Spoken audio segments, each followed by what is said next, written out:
welcome back to my channel Vidhyarthi Guruji. Today we will learn class 7 chapter 6 physical and chemical changes. I will try to teach you in both languages Hindi and English. So let's start. Introduction. There are several changes become across daily, example dissolving sugar in water or flattening a metal rod by eating it. These involve changes in the form of the substances. Changes can be classified as physical change, chemical change. अब हिंदी में हमारी life में हमारे रोजाना बहुत सारे changes होते हैं. एग्जाम्पल जैसे कि शुगर का पानी में मिलना और एक मेटल रोड का गर्म करने पे उसका बीटिंग करने पे उसका फैलना. जो ये चेंज है इनको दो भागों में बांटा गया है. एक है फिजिकल चेंज, दूसरा है chemical change. Physical changes. Changes in which no new substances are formed are called physical changes. The changes in state, size, shape, and color of a substances are physical changes. Physical properties include size, shape, color, and state, solid, liquid, gas of a substances. Physical changes की कुछ यहाँ पे properties दी हुई हैं. ये रही. जो ये फिजिकल चेंज होते हैं ये रिवर्सिबल होते हैं, ये टेम्परेरी चेंजेस होते हैं और इसमें कोई भी नया सब्सटेंसेस प्राप्त नहीं होता. वेरी लिटल एनर्जी होती है इसमें, या तो इन्वॉल्व होगी या इवॉल्व होगी. इसके कुछ एग्जांपल हैं. Melting of ice, inflating deflating balloon, cutting of paper, cutting of board, chopping onion. ठीक है. अब आप इसमें देख सकते हैं कैसे कि ये प्याज काट रहा है तो इसमें कोई नया सब्सटेंसेस नहीं प्राप्त हो रहा, बस इसका साइज जो इसका शेप है वो थोड़ा अलग हो रहा है. ठीक है. तो पढ़ते हैं chemical changes. Changes in which one or more new substances are formed is called as a chemical changes. Chemical changes are also called chemical reactions. मतलब कि जो केमिकल चेंज होते हैं इसमें या तो एक या एक से ज़्यादा न्यू सब्सटेंसेस ज़रूर फॉर्म होते हैं. इन्हें केमिकल रिएक्शन भी कहते हैं. Usually a chemical change involves a chemical reaction which forms new products. मतलब कि जो ये केमिकल चेंज होता है इसमें कोई ना कोई एक केमिकल रिएक्शन होगा जिससे कोई नया सब्सटेंस बनता है. The properties of new substances formed in chemical change are entirely different from those of original substance. जो ये केमिकल चेंज द्वारा जो सब्सटेंस प्राप्त होता है उसकी प्रॉपर्टीज जो पहले ओरिजिनल से बिल्कुल अलग होती हैं. जो केमिकल चेंजेस की प्रॉपर्टीज है वो यहाँ पे दी हुई हैं. आर इरिवर्सिबल चेंजेस, मतलब कि इन्हें दोहराया नहीं जा सकता. आर परमानेंट चेंजेस, ये परमानेंट हैं. न्यू सब्सटेंसेस आर फॉर्म्ड, इस यहाँ पे एक या एक से ज़्यादा न्यू सब्सटेंस बनते हैं. Are lot of energy in the form of heat, light, gas etcetera is either absorbed or given out in a chemical change. यहाँ इसमें बहुत सारी एनर्जी होती है, या तो ली जाती है या दी जाती है. ठीक है. अब आते हैं इसकी और कुछ प्रॉपर्टीज हैं. साउंड में भी प्रोड्यूस्ड, न्यू स्मेल में भी गिवन ऑफ, गैस में भी फॉर्म्ड. जैसे कि एक एग्जांपल मैं आपको बताता हूँ. जैसे कि पटाखे का फूटना है वो एक केमिकल रिएक्शन है. जब आपने देखा होगा तब गैस निकलती है जब पटाखे फटते हैं, क्रैकर्स, और इसमें स्मेल भी आती है कभी कभी और साउंड प्रोड्यूस होता है. तो ये क्या है? केमिकल रिएक्शन है. और कुछ यहाँ पे एग्जांपल दिए हुए हैं. Rusting of iron, burning board, Apple. आप अब आपको मैं एक और एग्जांपल के द्वारा समझाता हूँ. आपने देखा होगा जैसे कि आपने जब एप्पल खाते हैं और उसका थोड़ा सा पीस या कहीं भी रख देते हैं खुले में जहाँ पे ऑक्सीजन और वाटर वेपर ह्यूमिडिटी अच्छी मात्रा में हो, तो आपने देखा होगा कुछ समय बाद वो ब्राउन कलर का हो जाता है. एप्पल की जो सरफेस है वो ब्राउन कलर में बदल जाती है. तो ये किस कारण होता है? केमिकल रिएक्शन के कारण. ठीक है. Chemical changes by performing activities. यहाँ पे एक मेटालिक ऑक्साइड का एक एग्जांपल दिया हुआ है. Formation of metal oxides is example of chemical changes. They are formed by the reaction of oxygen in air. मतलब कि जो मेटल ऑक्साइड होता है ये केमिकल चेंज का एक एग्जांपल है। और ये कैसे बनता है?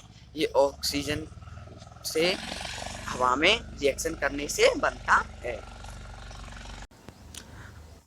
Now we will read differences in physical change and chemical changes. Physical change is a temporary change. Physical change affects only physical properties, shape, size, and etc. A physical changes involve very little or no absorption of energy.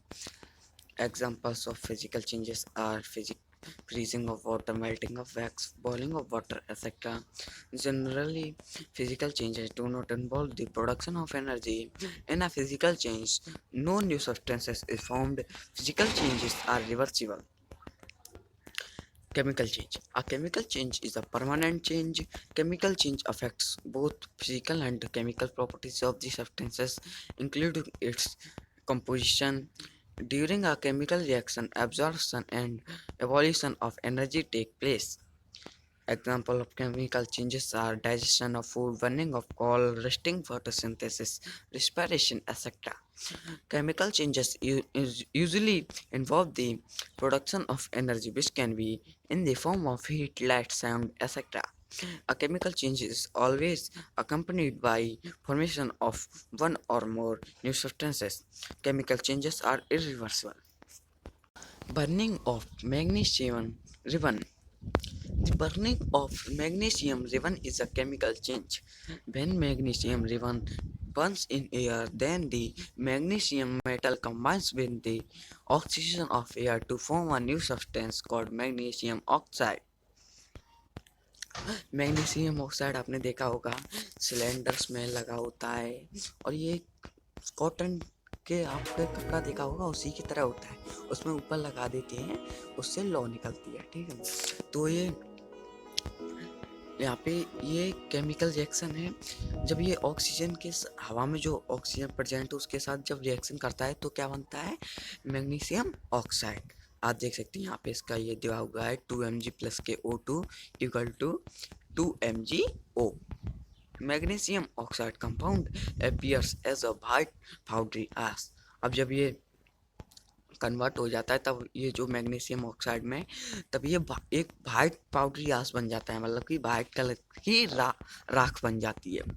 Thus the burning of magnesium ribbon is a chemical change because a new substance magnesium oxide is formed during this change। अब आप समझ ही चुके होंगे जब magnesium ribbon को oxygen के साथ react करती है तब क्या बना? मैग्नीशियम ऑक्साइड, और ये नया एक सब्सटेंस है, तो ये क्या होगा? एक केमिकल चेंज। अब आगे बढ़ते हैं। Reaction of metallic oxide with water. Reaction of metal oxide with water form metal hydroxide MgO plus H2O equal to MgOH2। Metal hydroxide प्राप्त होता है। ये मेटल हाइड्रोक्साइड का सूत्र है ये, ठीक है। Example: dissolving magnesium oxide in water by stirring the ash very well with water. The product form is basic in nature and turns red litmus paper to blue। आपने पढ़ा होगा जो बेसिक होते हैं नेचर में वो रेड लिटमस पेपर को blue में बदल देते हैं। आपने पिछले चैप्टर में पढ़ा होगा, चैप्टर 4 में। अब पढ़ते हैं reaction between baking soda and vinegar. When a pinch of baking soda is added to vinegar, we hear a hissing sound and observe the formation of bubbles। Hissing क्या होता है? जैसे कि आपने सांप का सुना होगा, वो ऐसे करता है, ऐसे करता है, तो उसे बोलते हैं hissing। मतलब कि जब आप बेकिंग सोडा और विनेगर को एक साथ मिलाएंगे तो ये बबल्स निकलेंगे उससे और हिसिंग साउंड होगा। विनेगर क्या होता है? एसिटिक एसिड, और basic soda sodium bicarbonate. Vinegar है ये एक एसिड है, और ये जो बेकिंग सोडा है ये एक बेसिक है, ठीक है। तो बेसिक इन नेचर है ये बेकिंग सोडा। तो जब इससे इन दोनों को रिएक्ट करवाते हैं तो इनमें जो सब्सटेंसेस फॉर्म्ड होते हैं वो हैं CO2 plus other products.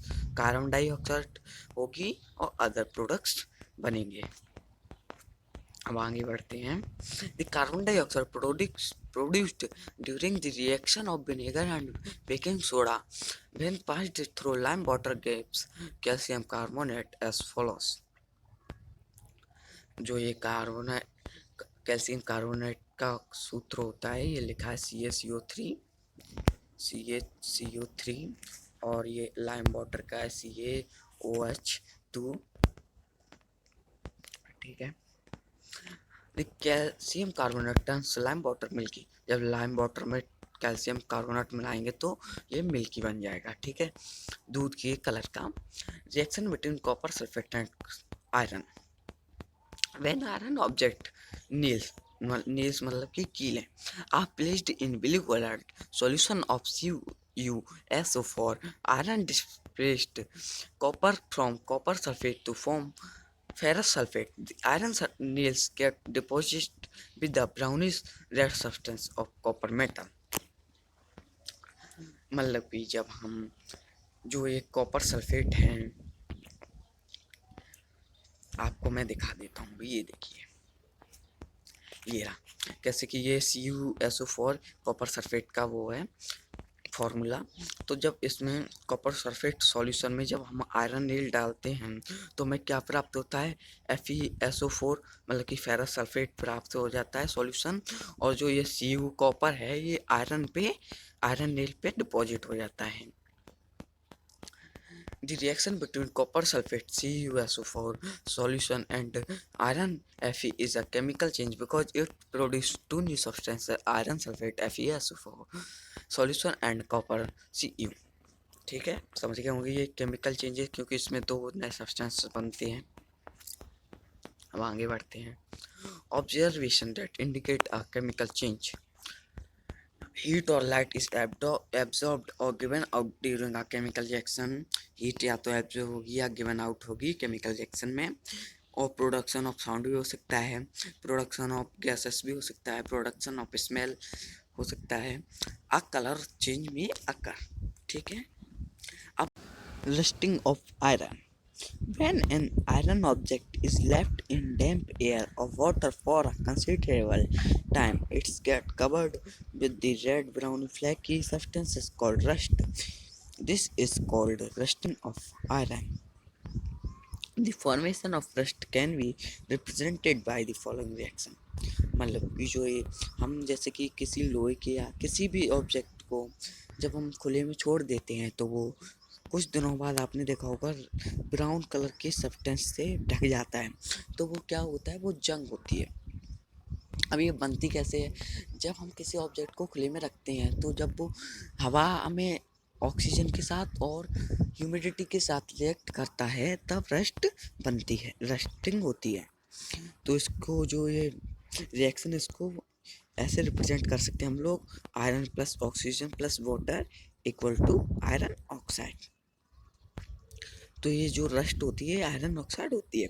The chemical formula for rust is Fe2O3 NH2O। More the moisture in air quicker the formation of rust. जितना ह्यूमिडिटी होगी एयर में उतनी जल्दी फॉर्मेशन ऑफ रस्ट होगा। Condition necessary for rusting: presence of oxygen of air, presence of water और water vapor called moisture. इन दो चीज़ों की बहुत ज़रूरत है, एक तो ऑक्सीजन की, दूसरी मॉइस्चर की। अब आगे बढ़ते हैं। How to prevent rusting of iron. अब से प्रिवेंट कैसे करें, इसे रोके कैसे। Rusting of iron can be prevented by painting, applying grease or oil, galvanisation, coating with chromium, alloying it to make stainless steel. या तो हम लोग जब पेंट कर देते हैं तो नहीं होगी, या ग्रीसिंग कर दें, या गैल्वेनाइजेशन कर दें, या क्रोमियम की उस पर कोटिंग कर दें, या स्टेनलेस स्टील की वो बनी हो। ठीक है। When iron is alloyed with carbon, chromium and nickel, then stainless steel is obtained. मतलब कि जब आयरन को कार्बन, क्रोमियम और निकल के साथ मिलाया जाता है तो B obtained stainless steel. Cooking utensils, knives, scissors, and surgical instruments are made of stainless steel and thus do not trust at all. जो मतलब कि ये जो सर्जिकल इंस्ट्रूमेंट होते हैं या चाकू या कैंची, ये सब किसकी बनी होती हैं? स्टेनलेस स्टील की। ठीक है, अब आगे बढ़ते हैं। गैल्वेनाइजेशन। अब गैल्वेनाइजेशन होता क्या है? The process of depositing of a thin layer of zinc metal on the surface of iron to prevent rusting is called as galvanization। Zinc metal की जो एक पतली सी लेयर चढ़ाना किसी आयरन या किसी भी सब ऑब्जेक्ट पे, तो वो क्या कहलाता है? Galvanisation. Galvanisation is done by dipping an iron object in molten zinc metal. इसको जिंक मेटल में, एक आयरन ऑब्जेक्ट को जिंक मेटल में डुबो देंगे तो गैल्वेनाइजेशन हो जाएगा। Because zinc remains unaffected by the air and moisture. जो ये जिंक होता है इस पे रस्टिंग नहीं होती, तो इसलिए गैल्वेनाइजेशन से रस्टिंग नहीं होगी। Example, iron water pipes are galvanized. Ships are made out of which is galvanized due to the presence of salts in seawater. The process of rusting is hastened. Hence ships need to repair their iron body every year। बल्कि यहाँ पे दो example दिए हुए हैं। एक तो iron, जो आयरन वाटर पाइप्स होते हैं ये भी गैल्वेनाइज्ड होते हैं, और दूसरा जो ये शिप्स होते हैं, बड़े बड़े पानी के जहाज, ये भी गैल्वेनाइज्ड होते हैं। क्योंकि जो सॉल्ट प्रेजेंट होता है समुद्र में, इसके कारण वहाँ पर रस्टिंग ज़्यादा मात्रा में होती है, इसलिए इसे इसकी जो बॉडी है हर एक साल रिपेयर होती है। The case of ships. Ships are made from iron and steel and a part of the ship always remain under sea water। जो एक शिप का एक भाग होता है वो हमेशा पानी के अंदर रहता है।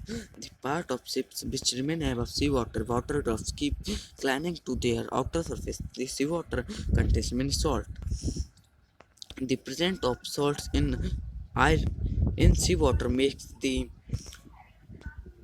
rust formation on ship faster, so in spite of being painted regular, these ship suffer a lot of damage from rusting। मतलब कि इसमें बहुत सारी रस्टिंग होती है।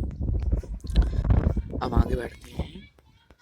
In fact, the damage caused by rusting is so much that a fraction of ship's iron has to be replaced every year। This causes a lot of monetary loss, money loss to the world। इसलिए इससे बहुत सारा money मतलब कि loss होता है। The iron pillar at Delhi. There is an iron pillar near the Qutub Minar in Delhi which is more than 7 meters high and weigh more than 6,000 kg। It was built more than 16 years ago। Even after such a long period, the iron pillar has not rust at all। आप सोचिए, अभी तक ये 1600 साल पहले बना, तो अभी तक इसमें रस्ट नहीं हुआ है। क्यों? इसका वजन 6000 kg है और ये 60 मीटर लॉन्ग है, और ये कुतुब मीनार दिल्ली में है उसके पास स्थित है। अब हम पढ़ते हैं अभी तक रस्ट क्यों नहीं हुआ। Following are the reasons why iron plastic is still rust free। The purity of the iron that is in construction of pillar, the phosphorus content is high, the sulfur content is less, there are no other metals present, the pillar has a better force welding। मतलब जो ये iron pillar है ये pure iron का बना हुआ है, और इसमें जो फॉस्फोरस है इसकी मात्रा है वो हाई है, ज़्यादा है, और सल्फर की कम है, और ये और किसी मेटल से नहीं बना है, बस यही तीन से बना है, फॉस्फोरस का, sulphur and iron.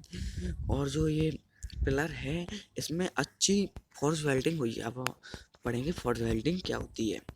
Force welding (FOW) is a solid state welding process that joins two pieces of metal by heating them to high temperature and hammering them together। मतलब कि पहले दो पीसेस मेटल के दो pieces को गर्म कर बहुत ज़्यादा हीट पे गर्म करना, फिर हाई टेम्परेचर जब उनका हो जाए तो उन्हें हैमरिंग करके उन्हें दोनों को एक साथ जोड़ना, इसके कहते हैं फोर्स वेल्डिंग या FOW। The surface of the pillar is covered with cinder। A cinder is a pyroclastic fragment of rocks is erupted by a volcano। जो ये सिंडर होता है ये जो वोल्केनो द्वारा रॉक के फ्रैगमेंट होते हैं जो कि इरप्ट होते हैं। Cinders are extrusive igneous rocks, और ये कौन सी रॉक्स होती हैं? Extrusive igneous rocks.